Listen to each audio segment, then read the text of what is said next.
Le jour de l'anniversaire de ma fille, je me suis caché dans le placard pour lui faire une surprise, mais ma femme est entrée et a commencé à filmer une vidéo. Ce qu'elle a dit m'a noué l'estomac. Salut, Reddit. Alors, j'étais accroupi dans le placard de ma chambre avec une licorne en peluche à $200, quand j'ai découvert que ma femme s'apprêtait à gâcher ma vie.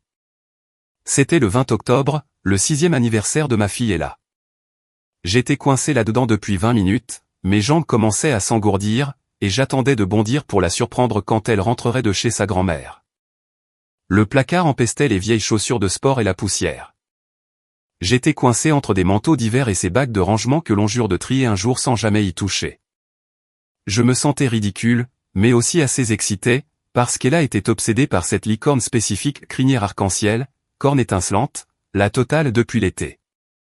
Moi, 34 ans, homme, je travaille comme ingénieur logiciel dans une start-up à Austin. Je gagne environ 130,000 $, ce qui est solide, mais rien de fou pour le secteur de la tech. Ce n'est pas le genre d'argent qui vous fait penser que votre femme ferait exploser votre monde entier pour ça. Mais apparemment, j'avais tort. Amber et moi étions mariés depuis 8 ans, ensemble depuis 10 ans. On s'est rencontrés à la fête d'un ami il y a environ 10 ans. Une de ces rares fois où le courant passe vraiment au lieu de rester planté là maladroitement. On s'est mariés 2 ans plus tard chez ses parents à Fredericksburg. Ella est arrivée environ 2 ans après ça. Et honnêtement, cet enfant était la meilleure partie de ma vie. Une belle maison à Pflugerville. Une bonne école, des parcs où Ella pouvait faire du vélo. Je travaillais à domicile depuis le Covid, donc j'étais présent bien plus que la plupart des pères. Je me disais qu'on avait une belle vie. Ces derniers temps, cependant, quelque chose clochait. Amber était scotchée à son téléphone, l'inclinant toujours hors de ma vue quand elle écrivait. Elle a commencé à poser des questions bizarres sur mon salaire, mes stock options qui allaient bientôt être débloqués, le nom qui figurait sur la maison, ou comment nos comptes étaient configurés. Il y a 2 semaines, elle voulait que je change mon virement de salaire vers un meilleur compte joint qu'elle venait d'ouvrir, avec elle comme titulaire principal pour améliorer le crédit ou je ne sais quoi. Elle était froide, cherchant la bagarre pour rien. Je mettais la vaisselle dans le lave-vaisselle de travers, et elle explosait. Un sac de sport dans le couloir pendant 5 minutes? C'était la 3e guerre mondiale. Je me suis dit qu'elle était stressée. Tout le monde a des mauvais mois. Il s'avère que j'étais un idiot. Puis j'ai entendu des pas. Ce n'étaient pas les bons. Pas la course d'éléphant d'Ella. C'étaient des pas délibérés, d'adultes. La porte de la chambre s'est ouverte et Amber est entrée. Téléphone déjà sorti. Écran allumé. Elle n'a pas vérifié le placard. N'a pas regardé autour d'elle. Elle s'est juste arrêtée devant notre lit, a pointé le téléphone vers elle-même, et a appuyé sur enregistrer. À travers l'entrebâillement de la porte, je pouvais tout voir. Le point rouge de l'enregistrement. Son visage se transformant en quelque chose que je ne reconnaissais pas. Horodatage, 15h12. D'accord, a-t-elle dit, la voix tremblante. Je dois documenter ça avant de perdre mon courage. Je m'appelle Amber, et je dois dire la vérité sur mon mari. Mon cœur s'est arrêté. Il s'est littéralement arrêté une seconde avant de repartir à toute allure. Michael me maltraite depuis des années, a-t-elle continué. Émotionnellement, financièrement, et récemment, c'est devenu physique. J'ai peur.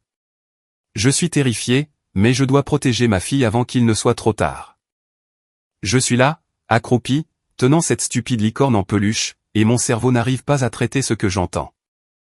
Ça doit être une blague, une farce, quelque chose. Il contrôle tout notre argent, a-t-elle dit, les larmes commençant à couler et de vraies larmes roulant sur son visage. Je n'ai aucun accès à nos comptes.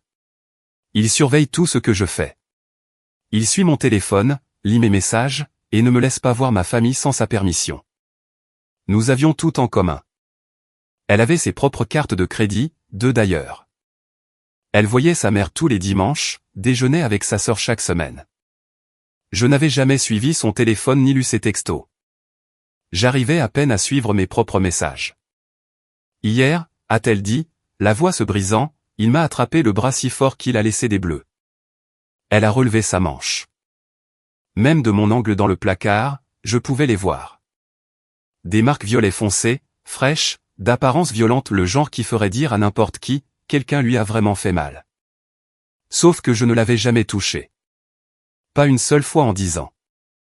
On s'était disputé, bien sûr des trucs de couple normaux, mais je ne l'avais jamais attrapé, jamais poussé, jamais rien fait qui puisse laisser une marque.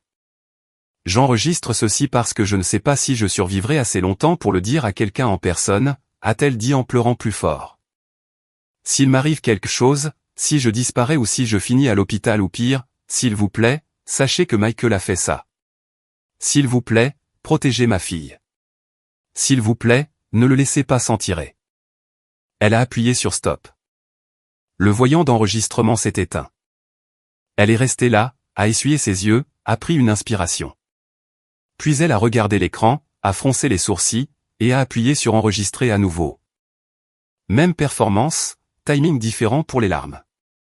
Elle a regardé les deux versions, en a choisi une, a tapoté quelques fois, l'a envoyé par SMS à quelqu'un, puis elle est partie, a fermé la porte, et je me suis retrouvé seul avec une licorne en peluche et la réalisation que ma femme venait de monter un dossier pour me détruire. Je suis resté dans ce placard encore 5 minutes. Mes jambes étaient complètement mortes, mais je ne pouvais pas bouger. Ma femme, mariée depuis 8 ans, la mère de mon enfant, venait d'enregistrer de fausses accusations de maltraitance, d'inventer des bleus, et de créer des preuves qui pourraient détruire ma carrière, ma réputation, et ma relation avec Ella, et elle l'avait fait calmement, comme si elle l'avait planifié. Elle pensait que la chambre était vide. Elle connaissait mon emploi du temps. L'après-midi, j'étais habituellement en bas dans mon bureau. Elle pensait pouvoir faire ça en privé. Elle ne se doutait pas que j'étais monté plus tôt pour me cacher comme un idiot avec des cadeaux d'anniversaire.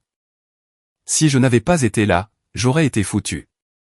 Elle aurait pu demander le divorce, ou appeler les flics, ou poster cette vidéo, et je n'aurais eu aucune défense.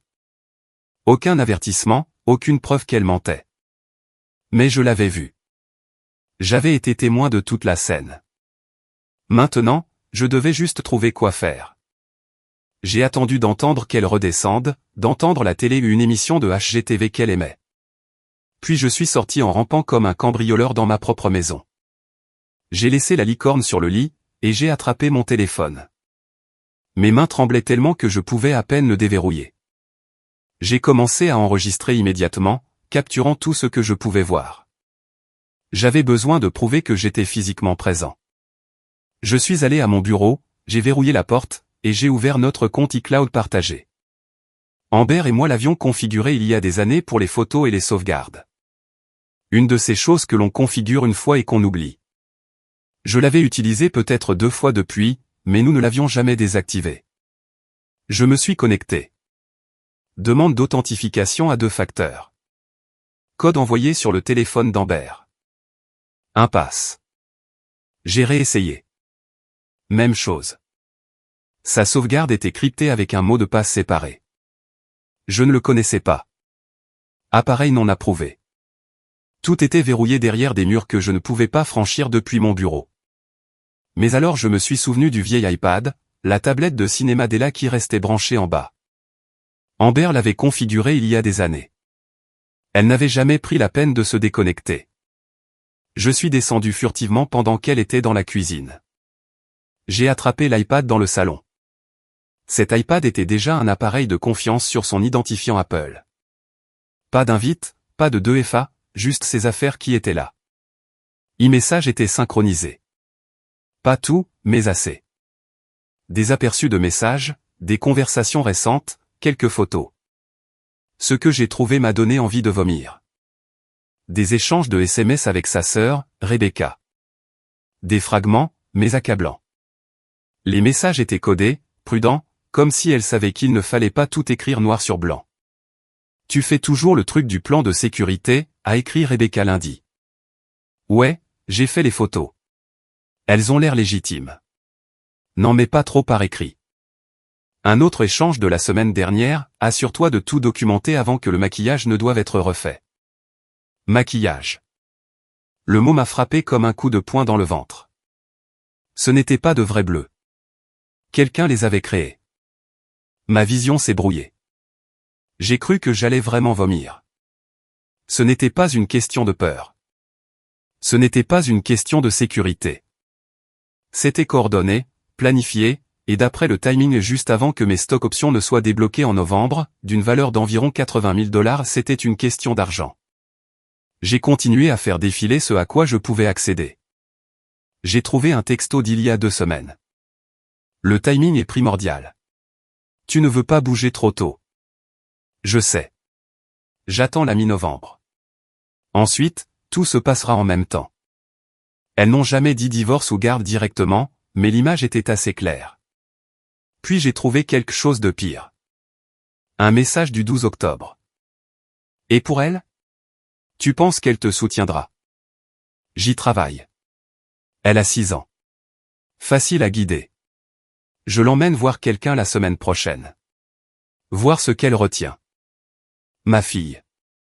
Elle prévoyait d'utiliser ma fille de 6 ans.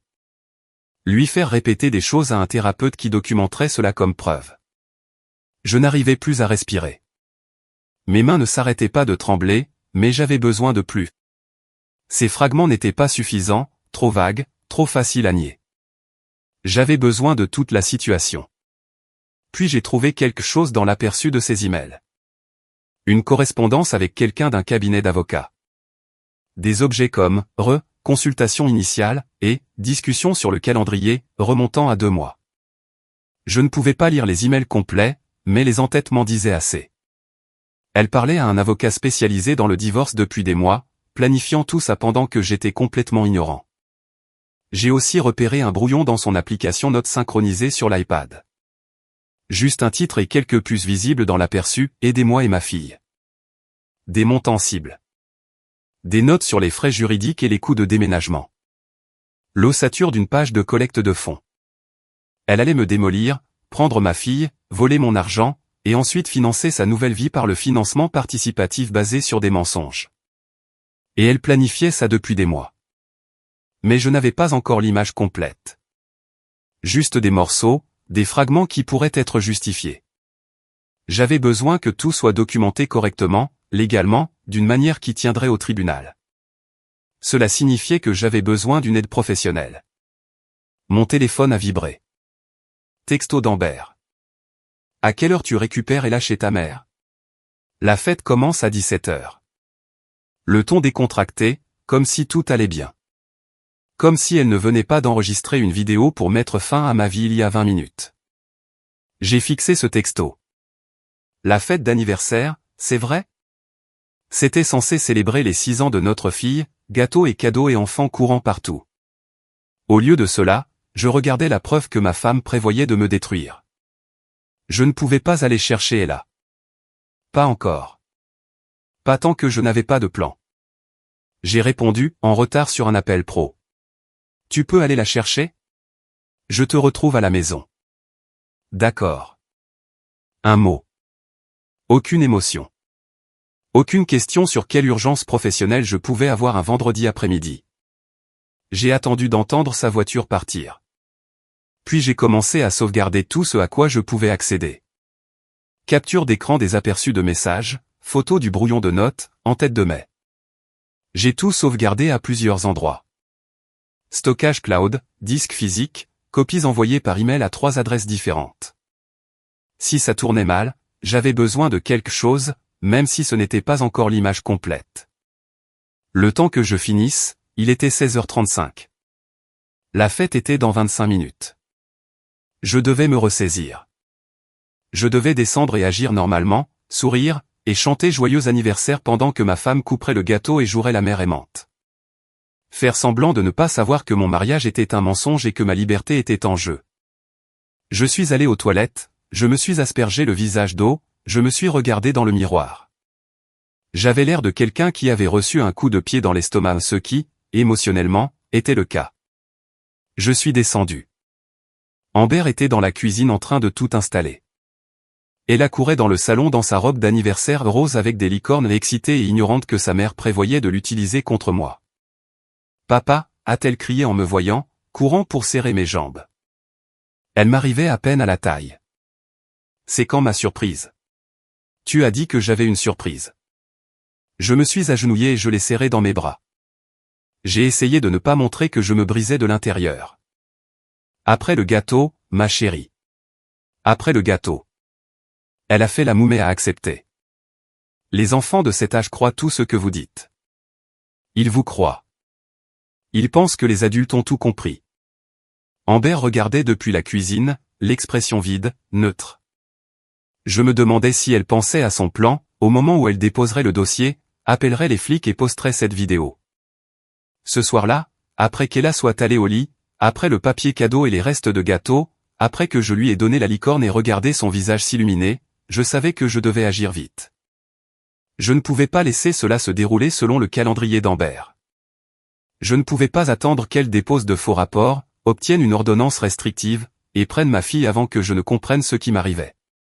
J'avais besoin d'un avocat immédiatement, et j'avais besoin de quelqu'un qui pourrait documenter correctement tout ce que j'avais vu. Je suis allé dans mon bureau, j'ai fermé la porte, et j'ai commencé à chercher sur Google.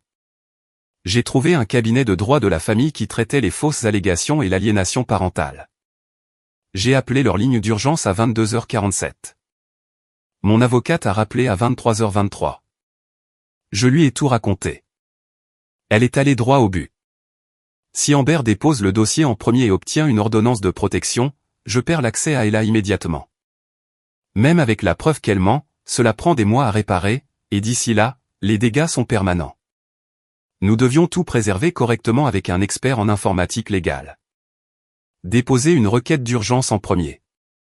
Et je devais agir tout à fait normalement jusqu'à ce que nous le fassions. Rendez-vous avec elle demain matin, 8h. Apporter l'iPad, mon téléphone, tout. Écrire chaque détail de la journée. Ne pas confronter Amber. Ne pas laisser entendre que je sais quoi que ce soit. Je n'ai pas dormi cette nuit-là. Je suis juste resté allongé là à côté d'Amber, la regardant dormir paisiblement comme si rien n'était, me demandant avec qui je partageais un lit depuis 8 ans, me demandant si quelque chose à propos de nous avait été réel. Vers 3h du matin, je me suis levé et je suis allé à mon bureau, commençant à tout écrire comme mon avocate l'avait dit. Samedi matin, j'ai dit à Amber que j'avais une urgence serveur au travail. Elle a à peine levé les yeux de son téléphone. D'accord. Elle n'a pas demandé de détails. N'a pas proposé d'aider avec Ella. Elle est juste retournée à son défilement. Ella dormait encore. J'ai embrassé son front avant de partir, j'ai chuchoté, je t'aime, même si elle ne pouvait pas entendre. Le bureau de mon avocate était au centre-ville dans une tour. Verre et acier et meubles coûteux. Elle m'attendait dans une salle de conférence avec l'expert légiste. J'avais tout apporté, l'iPad, mon téléphone, mon ordinateur portable avec les captures d'écran, la chronologie imprimée. Ils ont tout étalé sur la table de conférence. L'expert a passé 3 heures sur l'extraction initiale. Il en a eu assez pour un dépôt d'urgence ce jour-là. Les fils de messages, les photos clés avec métadonnées, le fichier de notes. L'extraction complète des pièces jointes aux emails et de l'historique du navigateur a pris le reste de la semaine. Mais même le premier lot était pire que les fragments. Les textos de Rebecca remplissaient les blancs. Toujours codés, mais indubitables quand on avait le contexte. Tu fais toujours le truc du plan de sécurité, signifiait, est-ce que tu vas toujours jusqu'au bout avec le plan de fausse maltraitance? J'ai fait les photos. Elles ont l'air légitimes, concernaient les bleus. Et il y avait un paiement Venmo à une certaine pêche pour $300 daté du 20 octobre, le jour même de l'enregistrement vidéo d'Amber. Assure-toi de tout documenter avant que le maquillage ne doive être refait, prenait tout son sens maintenant. Du maquillage théâtral qui devait être photographié rapidement avant qu'il ne bave ou ne s'estompe. Les emails avec l'avocat du divorce d'Amber étaient cliniques. Son avocat avait tracé une stratégie, documenter la maltraitance, déposer une ordonnance de protection, obtenir la garde d'urgence, geler les avoirs. La chaîne de mai faisait référence à « maximiser l'effet de levier » et à des « résultats de règlement favorables ». La réponse d'Amber dans un email, je veux assez pour recommencer à zéro, assez pour ne plus jamais avoir à m'inquiéter. Le fichier de notes était un brouillon de pages de collecte de fonds. Aidez-moi et ma fille à recommencer à zéro. La description était vague et échappait à une situation difficile, frais juridiques et déménagement, mais l'objectif était de 50,000 $. Et il y avait des notes sur le timing. Poster après le dépôt du dossier. Attendre la documentation officielle. C'est substantiel, a dit l'expert quand il a fini. Les métadonnées seules racontent une histoire.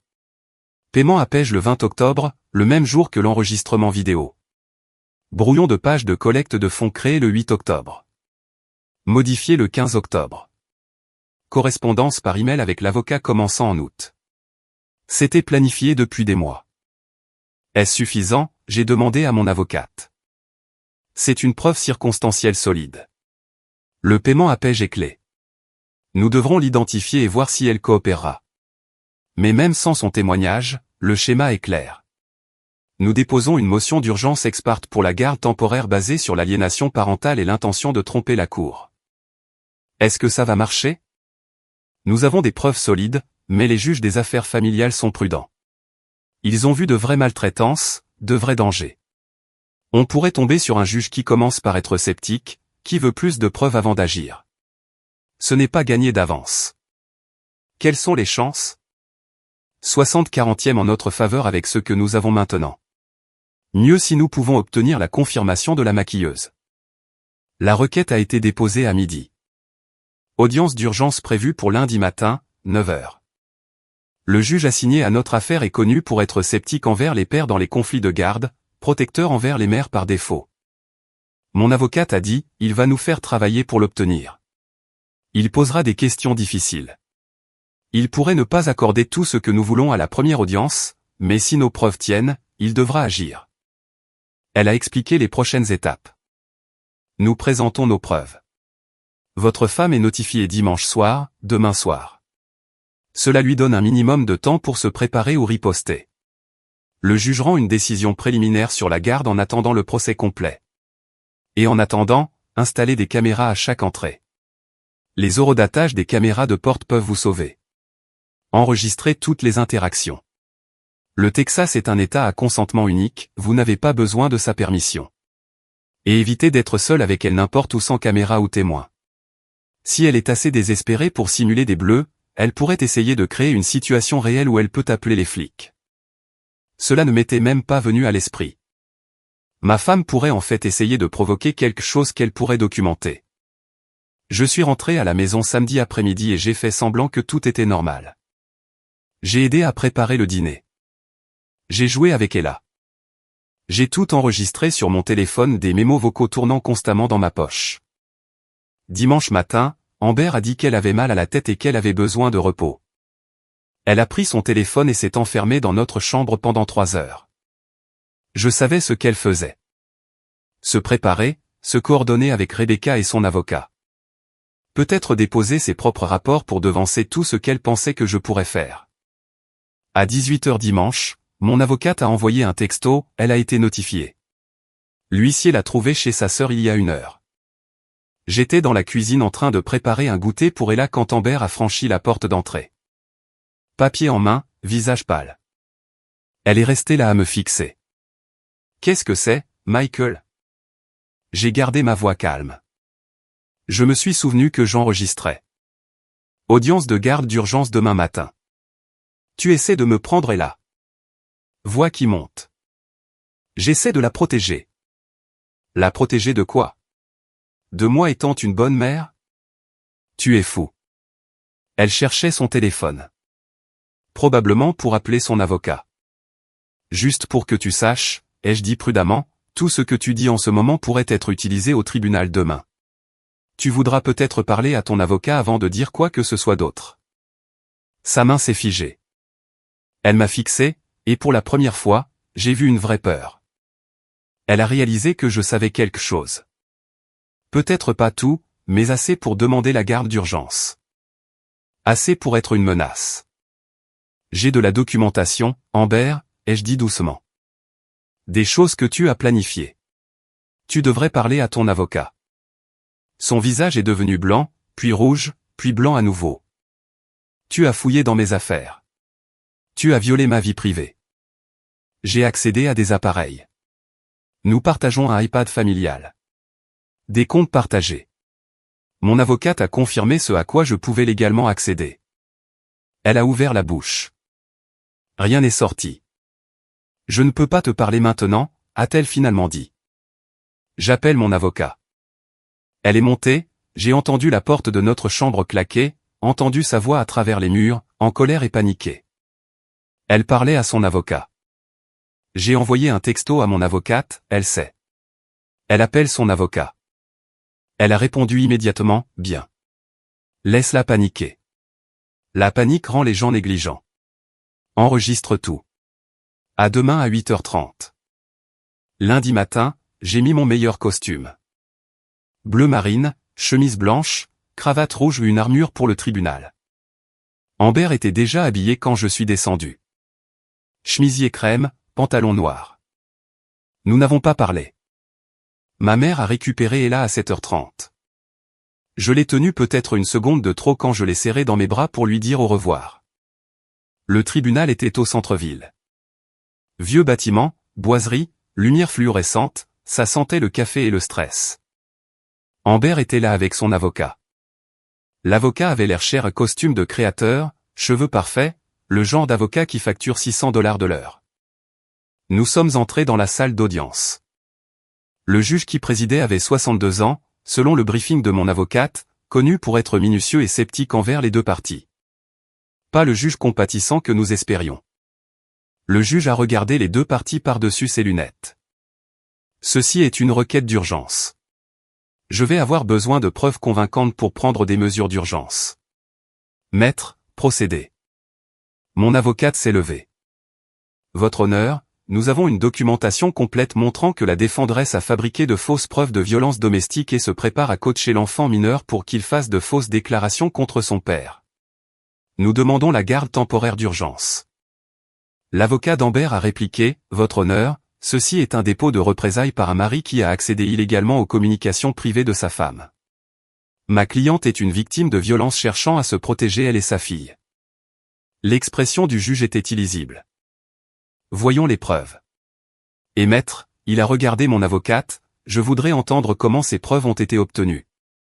Mon avocate a connecté son ordinateur portable à l'écran de la salle d'audience. Le câble n'a pas fonctionné au début. Le greffier a dû trouver un adaptateur différent pendant que tout le monde attendait. Comme si j'avais besoin de ce genre de stress en ce moment. Première pièce à conviction, vidéo enregistrée par la défendresse le 20 octobre, le jour de l'anniversaire de l'enfant mineur. Le requérant a été témoin de cet enregistrement depuis le placard de la chambre où il se cachait pour surprendre sa fille avec un cadeau d'anniversaire. Il était physiquement présent dans la chambre conjugale partagée. Elle l'a joué. La voix d'Amber a rempli la salle d'audience. Je m'appelle Amber, et je dois dire la vérité sur mon mari. Michael me maltraite depuis des années. J'ai regardé le visage d'Amber. Elle était devenue pâle. La vidéo a continué. Amber montrant des bleus, pleurant à propos de la peur, à propos de protéger Ella. Le juge a regardé sans expression. Quand ça s'est terminé, il a regardé Amber. Étiez-vous consciente que votre mari était présent quand vous avez enregistré cela? Non, votre honneur. Je pensais que j'étais seul. Et les déclarations dans cette vidéo sont-elles exactes? L'avocat d'Amber est intervenu. Votre honneur, ma cliente documentait sa peur authentique.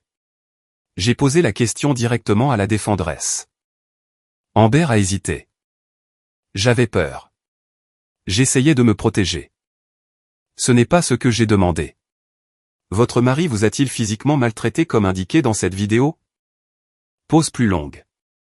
Je me sentais menacé. Le juge a pris une note. N'a pas poussé plus loin, mais je pouvais voir qu'il avait remarqué qu'elle n'avait pas dit oui. Mon avocate lui a présenté le reste. L'extraction légale de l'iPad partagé. Le paiement Venmo à Paige, $300, le même jour que la vidéo. Les échanges de textos avec Rebecca sur le fait de faire les photos et de s'assurer que tout soit documenté avant que le maquillage ne doive être refait. Les en-têtes de mai montrant des mois de planification avec l'avocat du divorce, le brouillon de collecte de fonds. L'avocat d'Amber a objecté à tout bout de champ, mais le juge a laissé passer la plupart des éléments. Puis mon avocate a sorti l'échange du 12 octobre à propos d'Ella. Et pour elle? Tu penses qu'elle te soutiendra? J'y travaille. Elle a 6 ans. Facile à guider. Je l'emmène voir quelqu'un la semaine prochaine. Voir ce qu'elle retient. Votre honneur, cela suggère une intention de coacher l'enfant mineur pour qu'il fasse des déclarations contre son père. C'est de l'aliénation parentale au stade de la planification. Le visage de l'avocat d'Amber s'est tendu. Votre honneur, ma cliente discutait du bien-être de sa fille en l'appelant facile à guider. Le ton du juge s'est aiguisé pour la première fois. Maître, ce langage est troublant quel que soit le contexte. Finalement, le juge a levé la main. J'en ai vu assez pour une détermination préliminaire. Il a regardé les deux parties. Je suis troublé par ce que j'ai vu. Le timing de ces messages, le paiement à une maquilleuse le même jour que la vidéo, la discussion sur le fait de guider votre fille. Ce schéma suggère une fabrication potentielle. Amber a commencé à pleurer. Son avocat a mis une main sur son bras. Cependant, a continué le juge, je ne suis pas prêt à faire une détermination finale sur les preuves fabriquées sans le témoignage de cette Paige et une audience probatoire complète. Les messages sont suggestifs mais non concluants. Mon cœur a sombré. Cela dit, la discussion sur le coaching de l'enfant mineur est ce qui me préoccupe le plus. Facile à guider. Ce langage seul me suffit pour agir. Que les allégations de maltraitance soient vraies ou fabriquées, je ne permettrai pas qu'un enfant soit manipulé comme une tactique de litige. J'accorde une version modifiée de votre requête d'urgence basée principalement sur les préoccupations relatives au bien-être de l'enfant. L'autorité parentale conjointe reste en place. La garde physique vous est temporairement accordée en attendant le procès complet. La défenderesse aura un droit de visite supervisée à 3 heures, 2 fois par semaine dans un établissement approuvé par le tribunal. Ce n'était pas tout ce que nous avions demandé, mais elle a été en sécurité. De plus, il est ordonné aux deux parties de s'abstenir de discuter de cette affaire avec l'enfant mineur. Toute tentative d'influencer la perception de l'enfant vis-à-vis de l'un ou l'autre parent sera traitée sévèrement. Il a regardé Amber. Je ne prononce pas un constat de fraude aujourd'hui, mais je vous ordonne de préserver toutes les communications et preuves. La destruction de preuves entraînera des sanctions. Comprenez-vous? Oui, votre honneur. Le procès complet est prévu pour le 15 décembre. Je m'attends à ce que les deux parties viennent préparer avec une documentation complète et des témoignages. Le marteau est tombé. Nous avions gagné quelque chose. Pas tout, mais quelque chose. C'était mieux que ce à quoi je m'attendais, a dit mon avocate alors que nous quittions le tribunal. Il est prudent, mais il en a vu assez pour protéger Ella. Maintenant, nous avons besoin de cette maquilleuse. Retrouver Paige n'a pas été facile. Elle n'a pas répondu à notre prise de contact initiale. Mon avocate a dû la signer à comparaître. Quand l'expert légiste et moi l'avons rencontrée au bureau de mon avocate 2 semaines avant le procès, elle était sur la défensive. Je ne vais pas me faire entraîner dans votre divorce, a-t-elle dit. Je fournis des services de maquillage théâtral. C'est tout. Vous avez été assigné, a dit mon avocate calmement. Vous pouvez répondre aux questions ici volontairement, ou vous pouvez y répondre au tribunal sous serment. C'est votre choix. Paige nous a regardés. Qu'est-ce que vous voulez savoir exactement? Avez-vous fourni des services de maquillage à Amber le 20 octobre? Longue pause. Oui. Quel genre de service? Elle a dit que c'était pour une production théâtrale. Quelque chose sur la sensibilisation à la violence domestique. Elle voulait des bleus réalistes pour des photos promotionnelles. Vous a-t-elle dit contre qui les photos seraient utilisées? Non. Elle a dit que c'était pour la sensibilisation. Je n'en avais aucune idée. La voix de Paige s'est brisée. Je n'avais aucune idée qu'elle allait les utiliser pour accuser quelqu'un de vraie maltraitance. Quand j'ai vu l'assignation, j'ai failli vomir. Je pourrais être impliqué dans une fraude. Vous n'êtes pas la cible ici, a dit mon avocate. Mais nous avons besoin que vous témoigniez sur les services que vous avez fournis et ce qu'elle vous a dit. Elle a accepté. Pas avec enthousiasme, mais elle a accepté. Elle confirmerait les faits, maquillage théâtral, simulation de bleu, paiement. Elle a témoigné qu'Amber lui avait dit que c'était pour la sensibilisation. Mon avocate a aussi fait entrer Ella en thérapie avec un pédopsychiatre spécialisé dans les conflits de garde. Rapport désigné par le tribunal allant directement au juge et aux 2 avocats. Après 4 séances, mon avocate a transmis le rapport préliminaire du thérapeute. Le thérapeute a signalé un langage coaché préoccupant. Elle a dit, Ella fait dire à la poupée fille des choses comme papa a rendu maman triste pendant la thérapie par le jeu. Quand on lui demande d'expliquer, elle ne peut pas fournir de contexte, elle répète juste des phrases. Donc, Amber essaie de la coacher même maintenant, malgré les ordres du tribunal. Le thérapeute documente tout pour le tribunal. Mais voici la bonne nouvelle, l'attachement d'Ella envers vous est sécurisé. Le coaching ne prend pas. Novembre s'est éternisé. Mon avocate a continué à construire le dossier. Nous avons fait une déposition de Rebecca, qui était nerveuse et contradictoire sous serment. Elle n'arrivait pas à garder son histoire cohérente sur ce que signifiait « plan de sécurité » ou pourquoi elle discutait du timing autour de mes stock options. Les stock options elles-mêmes sont devenues une autre complication. Elles ont été acquises le 15 novembre comme prévu d'une valeur de 80,000 $. Mon avocate les a fait placer sur un compte séquestre séparé en attendant l'issue de la procédure de divorce, les empêchant de devenir un point de discorde pendant le procès pour la garde. L'avocat d'Amber a essayé d'argumenter qu'il s'agissait d'actifs matrimoniaux qui devaient être gelés ou partagés immédiatement, mais le juge a statué qu'ils seraient traités lors du partage des biens après la résolution de la garde. La documentation légale était minutieuse. L'expert avait préservé la chaîne de possession, documenté chaque horodatage et balise de métadonnées, produit des affidavits sous serment sur chaque extraction. L'avocat d'Amber a déposé des motions réclamant un accès illégal aux communications d'Amber. Mon avocate a riposté avec de la documentation montrant que l'iPad était un appareil familial partagé, jamais déconnecté. Le compte iCloud avait été créé conjointement. Tout avait été obtenu légalement. Le jour du procès, le 15 décembre, j'étais épuisé. Près de 8 semaines de monoparentalité, à regarder et à lutter avec la confusion, à me préparer pour un combat qui pouvait encore basculer d'un côté comme de l'autre. Le procès a duré 3 jours. Jour 1, déclaration liminaire. Mon avocate a exposé notre cas avec précision. Il s'agit d'un schéma de tromperie. Nous montrerons que la défendresse a payé une maquilleuse pour créer de faux bleus, s'est coordonnée avec sa sœur pour fabriquer des preuves, a planifié le timing autour d'événements financiers, et a discuté du coaching de sa fille de 6 ans pour faire des déclarations contre son père. Ce n'était pas de la protection. C'était une machination. L'avocat d'Amber a riposté avec un récit de désespoir. Amber se sentait piégée, sans soutien, ne voyait pas d'autre moyen d'être crue.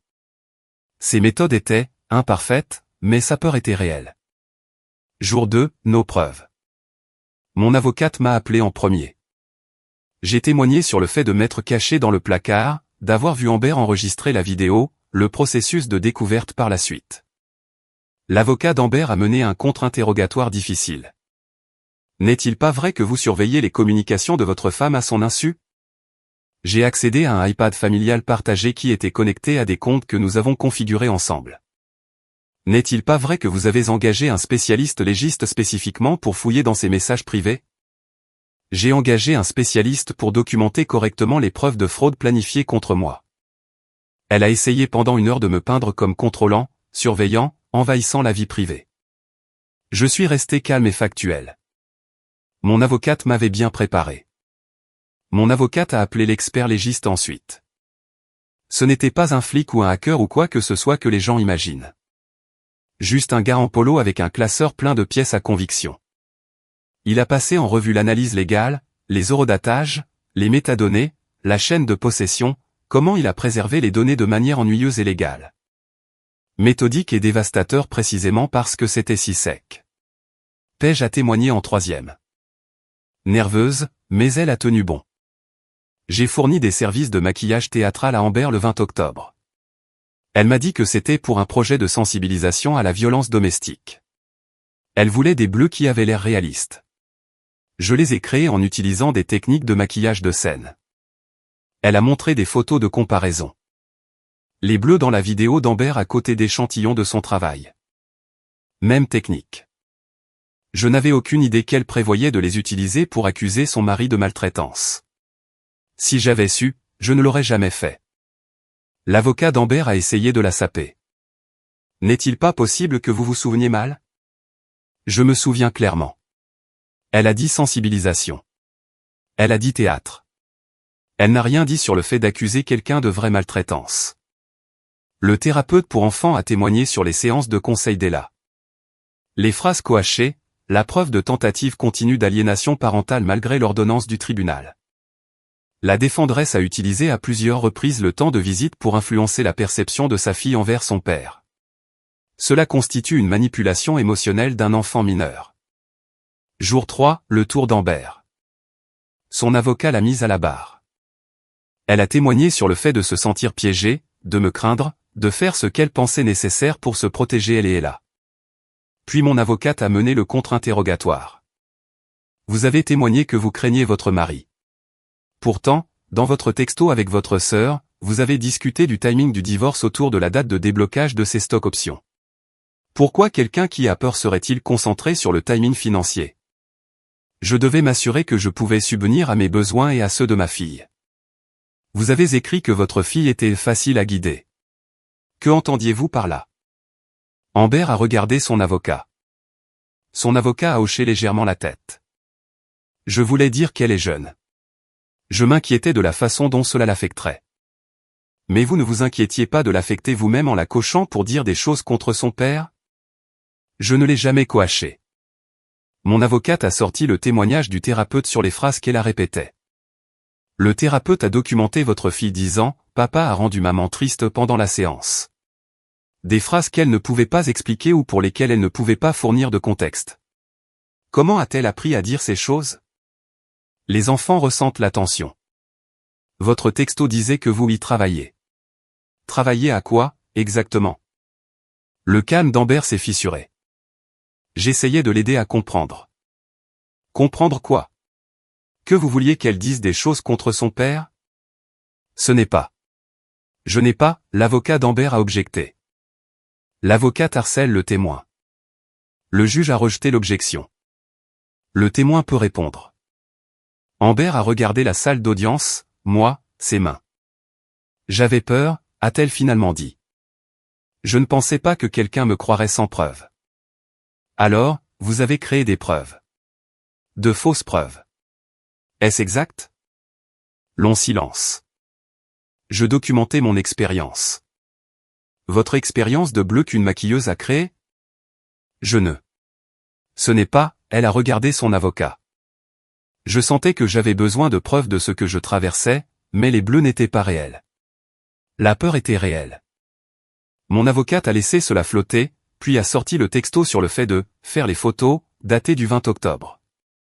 Vous avez payé Page $300 le 20 octobre, le jour même où vous avez enregistré la vidéo. À quoi servait ce paiement? Je ne m'en souviens pas. Vous ne vous souvenez pas avoir payé quelqu'un $300 il y a 2 mois. Ça aurait pu être pour n'importe quoi. Page a témoigné que c'était pour du maquillage théâtral, une simulation de bleu. Contestez-vous son témoignage? L'avocat d'Amber a objecté, question déjà posée et répondue. Retiré. Mon avocate a continué. La dispute que vous avez mentionnée plus tôt. Quand a-t-elle eu lieu? Amber a hésité. Je ne me souviens pas exactement. Avant ou après le 20 octobre? Avant, je crois. Mais les bleus dans votre vidéo ont été créés par une maquilleuse le 20 octobre, donc cela ne venait pas de la dispute? Amber n'a pas répondu. Son avocat a essayé d'intervenir, mais le silence avait déjà tout dit. Plus de questions. L'avocat d'Amber a essayé de récupérer le coup lors du réexamen.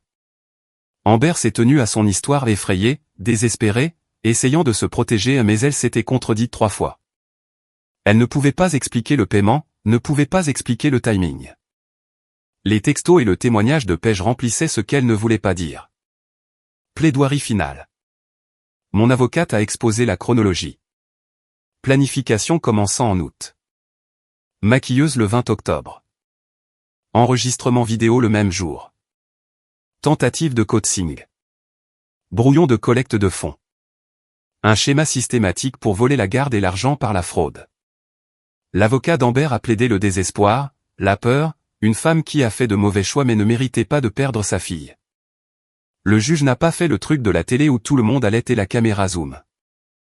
Il a juste pris des notes, posé quelques questions qui ont fait se tendre les yeux de l'avocat d'Amber, puis nous a dit de revenir après le déjeuner. Quand il est revenu, il n'a pas tourné autour du pot. Il a statué depuis le banc. Dans cette affaire, cette cour conclut qu'Amber a fait sciemment de fausses déclarations, a tenté de fabriquer des preuves, et s'est engagé dans une conduite nuisible à l'intérêt supérieur de l'enfant. La cour ordonne la garde légale et physique exclusive à Michael. Amber se voit accorder un droit de visite supervisé, 2 heures par semaine.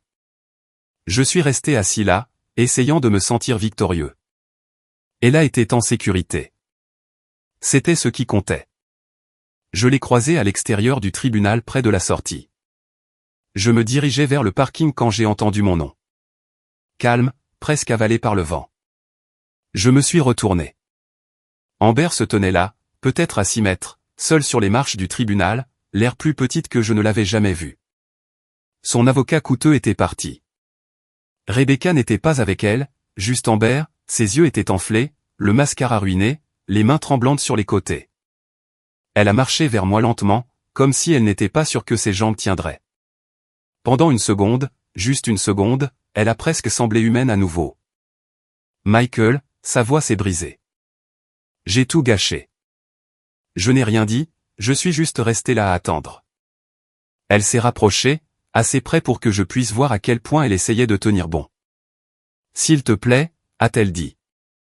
S'il te plaît, ne le dis pas aux gens. Ne divulgue pas ça. Je ne peux pas, elle s'est arrêtée, a pressé une main sur sa bouche comme si elle allait être malade. Je ne peux pas supporter que tout le monde sache. C'était ça. Pas désolé pour ce qu'elle a fait. Désolé que ce soit sorti. Je n'aurais pas dû laisser les choses aller aussi loin, a-t-elle continué, les larmes débordant. Rebecca continuait de pousser et j'ai juste. J'ai eu peur et j'ai écouté les mauvaises personnes et je n'ai jamais pensé que tu riposterais vraiment. Jamais pensé que je riposterais. Comme si c'était le problème. Comme si j'étais censé juste me laisser faire et la laisser me détruire. Je n'ai toujours pas répondu. Elle a dû prendre mon silence comme une ouverture. Tu n'étais jamais à la maison, Michael. Pas vraiment. Même quand tu étais là, tu étais ailleurs dans ta tête. Sur ton téléphone. Tu m'as fait me sentir si seul dans ce mariage. Arrête. Un mot. Elle a tressailli comme si je l'avais giflé. Tu ne voulais pas en sortir, ai-je dit, la voix plate.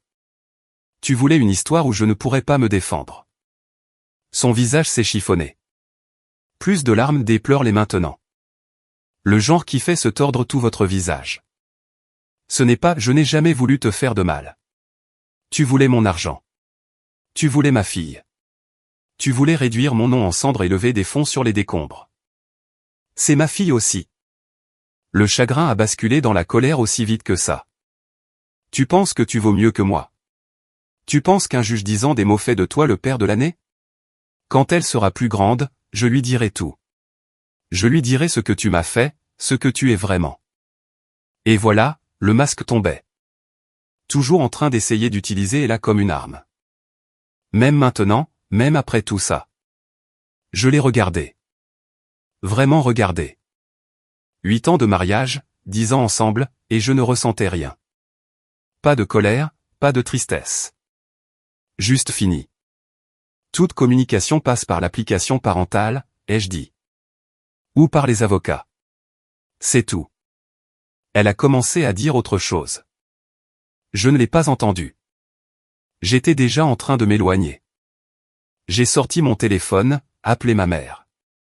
Et, ouais, c'est fini. Je suis en route pour récupérer Ella maintenant. 20 minutes. Je n'ai pas regardé en arrière. Je n'en avais pas besoin. Certaines personnes veulent une conclusion.